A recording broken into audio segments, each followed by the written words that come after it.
I'm Dan. Now, man, nice wonder. Great speakers open their hearts and open their minds before they open their mouths. Richard Wolff is an economist. He's a visiting professor in the graduate program in International Affairs of the New School University in Manhattan. He's also professor emeritus at the University of Massachusetts in Amherst. He's the author of books such as Democracy at Work, A Cure for Capitalism. He has a regular column in truth.org, and he's the host of the radio program Economic Update. He spoke at the Musicians Union in Hollywood on the subject of economic crisis and system decline and what we can do. Ladies and gentlemen, scholars and students, Professor Richard Wolff.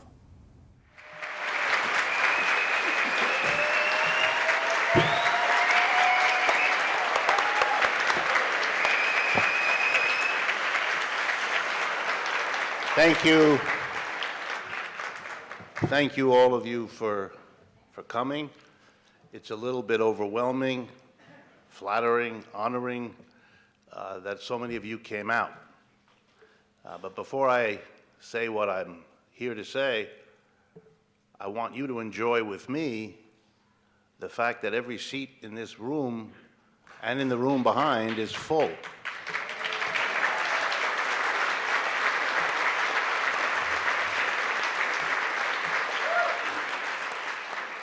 That there are people standing outside and sitting outside as best they can to hear. And perhaps you can imagine and enjoy with me the following thought. What would happen to the political life of Los Angeles if all of the people that came here today could begin systematically to work together to change this society?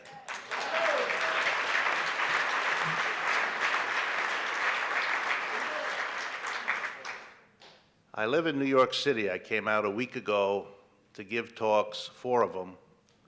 The first was in Oakland, the second was in Berkeley, the third was in Riverside, and the 4th and final one is here. How do you like California weather? Very good. When I left New York with the wind chill, it was minus 10 degrees Fahrenheit. So this is certainly very hard to leave. But I want you also to enjoy that in each of those 4 meetings, there were no empty chairs.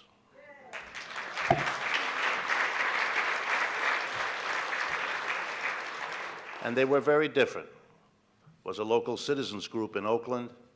It was a benefit for KPFK in Berkeley. The second one in Berkeley, the largest church in Berkeley, the First Congregational Church, which was full. Has a capacity of 650 people, and there were folks sitting on the floor and standing around. Oh, sorry. The second talk was in Berkeley, about 650 people. First Congregational Church of Berkeley, co-sponsored with KPFK.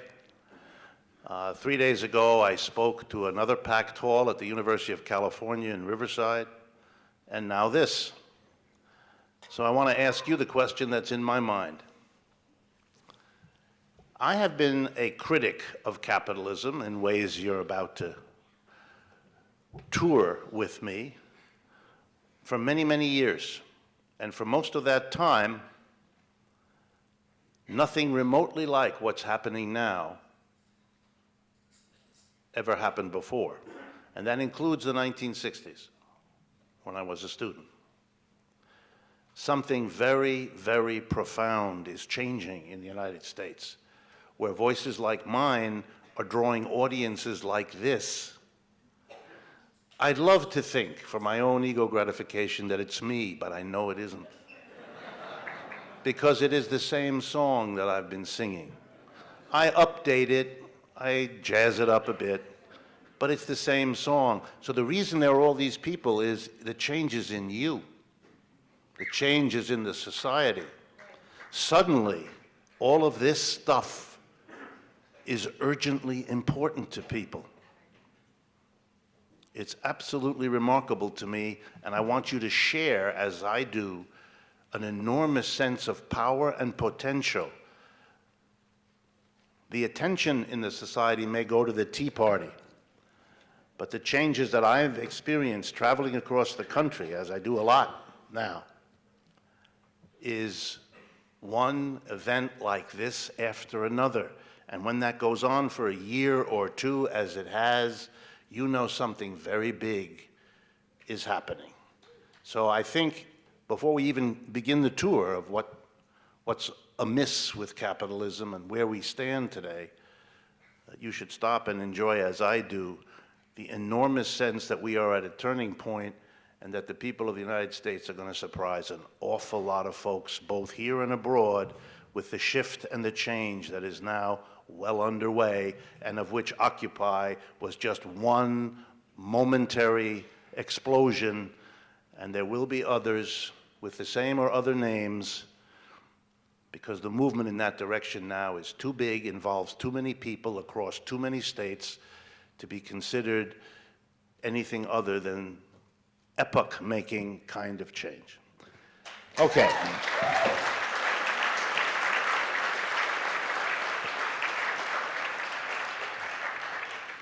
I want to ask you to go with me through a little bit of history about this system, this capitalist system of ours. Been around for a while. I want you to go with me to understand how it grew, why it was successful, why it hit a major turning point in the 1970s, and why it puts us in such a bad situation now. And when we're done, I'm going to try to present to you a way forward, a way out of this mess, a solution, just for you to think about, to consider. It's the best solution I could find, and I've spent a long time looking. And I think you might find it interesting to think about. Well, to talk about capitalism is no easy matter. It's a big thing. That's why it has that ism at the end. That's when you know something is important, because it's an ism. The trouble is, different people see it in different ways. So I'm going to tell you how I go about it. For me, the key institution I want to understand is the institution with and in which human beings produce the goods and services without which we cannot survive. The food, the clothing, the shelter, the transportation, the typewriter, the hamburger, the haircut, all of it. And that institution in modern capitalism is the enterprise, the corporation, the business, whatever you want to call it. I think that's a good way to understand capitalism. Capitalism is a peculiar way of organizing enterprises. It's different from the 1,000 years before capitalism, when people organized an enterprise differently. In Europe, they organized something called a feudal manor, a landlord, serfs, all kinds of stuff like that we don't have time for today. We don't do that in capitalism. We organize capitalism, the enterprises of capitalism, in a very peculiar way that it pays to understand. The majority of people in every corporation, big and small, are people who come to work 9 to 5, more or less, 5 days a week, and work. They produce some good, they produce some service. And for doing that, they get paid. I'm just going to use a simple number, let's say $20 an hour. They get paid. Let's take a look at that. If you sit down with an employer and you dicker over the details and you finally agree on $20 an hour, you all know something, but perhaps you've never put it in these words before. Here's what you know. That the employer would never pay you $20 an hour unless the following fact were true. That in that hour, your work, your brains and your muscles would produce more than $20 worth of stuff for your employer to sell. Because if it didn't, there'd be no sense in hiring you for $20. In other words, The condition of employment in capitalism, in a capitalist enterprise, whether it's McDonald's hamburgers or McDonnell Douglas aircraft, the condition is the worker must always produce more than he or she gets. Now, I know this is troubling if you actually heard what I just said. Many of you would like to make the following sentence true: I will never work for anyone who doesn't pay me what I'm worth. The problem for you all your life will be, no one will ever do that. That you live in an economic system that says to you, we are always going to get more out of you than we give you. Because if we can't, we're not going to give you anything. Wow. That means that for those of you at the end of a hard working day, have that sinking, sad feeling, I feel as though I just got ripped off. That's right, you did. No wonder in that hour or two after work, you need to go to a place which has on the outside of the window, happy hour.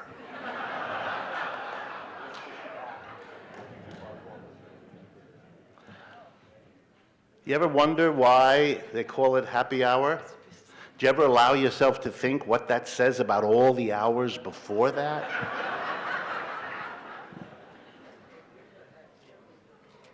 So a capitalist enterprise is founded on, the core of it is an unequal relationship. The majority of people come to work, and they work, and each of them produces more than they get. That's where the corporation's profits come from. That's what's in the business to get, profits. To pay you X while you produce X plus something for them. Marx, who figured this out kind of early, called this extra that we working people produce beyond what we get, he called that the surplus. Workers produce surplus value. That is, value in excess of what they're paid. Like all great ideas, it's kind of simple once you kind of get it. But now let's follow the money. Who gets the surplus? In a modern corporation, the board of directors get the surplus. Very important to understand. There may be 1,000 workers, maybe 100,000 workers, maybe 30 workers. They all produce a surplus that the employer gets. They don't get it. And the employer is the board of directors. Typically, a board of directors has 15 to 20 people on it in an American and indeed a foreign corporation. You could have 1,000 employees producing surplus that 10, 15, 20 people decide what to do with. And it shouldn't come as a terrible surprise to you that what they decide to do is to use that surplus to make life good for themselves and to make sure this charming system continues. Since they're finding themselves in the right place in that system, and they certainly don't want it to change. And that's what they do. They maintain the system. But the way capitalism works, the system is shaky. There's always a chance that someone will come along and do what they do better. There's always a chance that the wind will change, the water main will break, risks happen, and so you got to kind of always be trying to get more surplus, more profits, because the more you have, the safer you are to face any eventuality.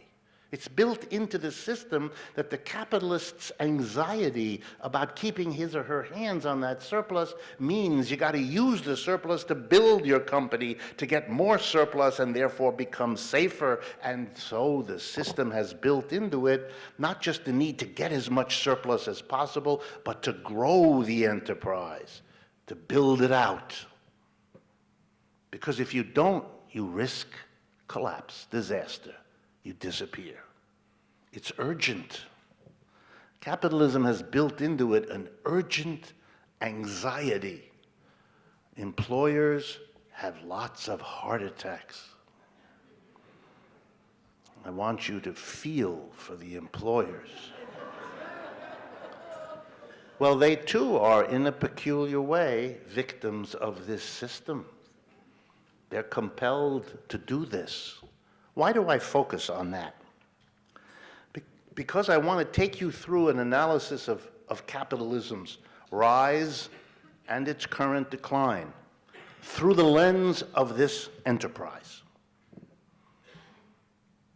Well, if the board of directors is the one that gets the surplus, let's focus on it for a minute. Board of directors is not only the group, the small group that get the surplus, the profits into their hands, but they're also the group that make all the key decisions.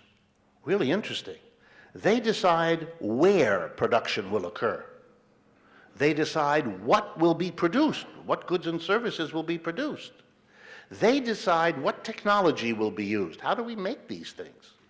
And then they decide what to do with that surplus, with those profits. So let me repeat. 15 to 20 people get all the surplus produced by everybody who works there. They get it. They decide what to do with it. They decide what to produce, how to produce, and where to produce. Wow! These 15 or 20 people have an incredible amount of power. They can decide to close the business, in which case, you're screwed. You may work there, but you don't have any say over deciding whether that business stays there. You'll have to live with the consequences, but you have no power over that decision at all. Likewise, the board of directors might decide that there's a wonderful new technology that increases the productivity and the profits of the business, and they're going to install that new machine. True, it does pollute the air, and that's unfortunate. But the demand of competition and the need to grow the profits and the need to grow the company simply overwhelm it. But because this board of directors are each and every one of them members of the Sierra Club, they circulate a flyer to the workers explaining that the new technology is bad for the air and it will be very understandable if they seek employment elsewhere. Those 15 people on the board of directors decide what technology to use. You live with the results, but you do not participate in making that decision. You are excluded from that process. Here comes the next one. This is really good. You decide how to distribute the profits. There's all that surplus you've gathered. All those workers making something worth $25 an hour that you pay $20 an hour to. So the $5 extra per hour of all those workers is the surplus. You're the board of directors. You decide what to do with it. Now, some of you are going to be surprised when I tell you what they do with it, but you kind of ought not to be. Here's one thing that American corporations have really been fond of doing with the surplus that all their workers produce. The boards of directors of American large corporations have taken a very large piece of that surplus and given it to themselves. None of you would ever think of doing such a thing, but they do. They actually give themselves $5, $10, $20, $40 million a year out of the surplus. And on behalf of these highly paid executives, I want to say to all of you, thank you. It's very kind of you. What else do they do with the surplus? Well, there's a number of things. They use that surplus to move production out of the United States elsewhere, and we're going to come back to that. They use another piece of the surplus to, I don't know how to say this politely, so I'll be blunt, to buy the political system. Because there's always the chance in a society where we have voting and other antiquated procedures like that, is always a risk that the majority of people in a system where there's voting will scratch their heads and say, you know, we're the majority, we have the votes, why don't we make votes to undo what they're doing to us in the economy? So they win in the economy, and then we make them lose by using politics to undo what the economy has done. In order to, by the way, the people who run the businesses of America understand this issue crystal clearly. That's why they have to buy the politicians. That's why they have to buy the parties. That's why they have to buy the media. They have to make sure that what I just said doesn't become the common sense of the country, because that points in a dangerous direction. So part of the surplus is used to pay for the political system. So now let's follow the ball. You work hard and you produce a surplus, and the capitalist gets the surplus and uses it to control the politics so that you who pay for this process get screwed by the end result. So on behalf of, I don't even know who, I have to thank you for undoing your political possibilities.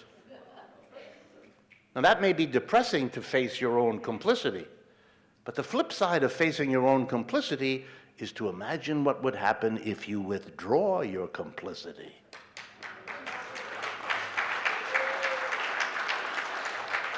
If you say, we're not going to play anymore. Wow. So our modern capitalism is corporate. It's organized by these boards of directors who run the show. Well, you might be wondering, who chooses the board of directors? How do you get to be on this institution? Some of you might be saying, as you hear me, I know where I'm going. I want to be on one of those. Well, that brings us to another group, the people who own the shares of the companies, the owners. Most large corporations are owned by their shareholders. And the shareholders get something for owning a share. They get the right to vote every year on who will be on the board of directors. That's how it's decided. So if you'd like to be on the board of directors of, I don't know, Bank of America, all you need to do is to convince the shareholders to vote for you in that annual election, and bingo, you're on the board. That's how it works. And the way this works is interesting. You get one vote per share, not one vote per person. So that means, for example, that if you have no shares of a company, that's how many votes you get. Zilch. Nothing. So if you work for a company, but have no shares in that company, then you have no votes over who the board of directors is, who makes all the determinations, including your job. Wow. Next piece of information, little factoid. 1% of shareholders own 75% of the shares. Oh, you get the picture? Your grandmother may have 11 shares of something, but that gives her no power over anything. There are people who are called major shareholders. My guess is very few of them are in this room right now. The major shareholders in most large corporations, another 10 or 20 or 30 people. And they get together and they vote what? They vote as many votes as they have shares. So if you're very rich, you have 1 million shares of a company, you get 1 million votes. Compared to your grandmother who has 11 shares of that company. Or you who have 42 shares left to you by your aunt. You get to vote 42 shares. And the rich people get to vote 1 million shares. You have no power at all. Which means, and there's no exclusion from this conclusion, no exemption. The workplace, the capitalist workplace, is one of the most profoundly undemocratic institutions on the face of the earth, and always has been. You live with the consequences on your job of the board of directors' decisions. You have no power whatsoever over them. Democracy means you participate in the decisions that affect your life. We elect political leaders because they make decisions that affect us, and so we make them responsible, at least in theory, to us, because we live with the results. But of course, you live with the results of your employer's decisions, but you have no power over them. And if that has never occurred to you before, think about what that means. You live that experience. The workplace is where adults spend most of their lives. 5 out of 7 days, you go to work. You get up in the morning, brush your teeth, listen to bad news programs, and get ready to go to work. Then you work for 8 hours, except, of course, if you listen to KPFK, of course. Then you work 8 hours. Then you go home and you recoup so that you can do that again the next day. This is where you spend your life. If you gave a damn about democracy, that would be the first institution in which you would install it. But we live in a society that has exempted the workplace from that. Wow. What does it mean that a society goes to war in Iraq and Afghanistan to bring democracy? What are you talking about? What idea is this?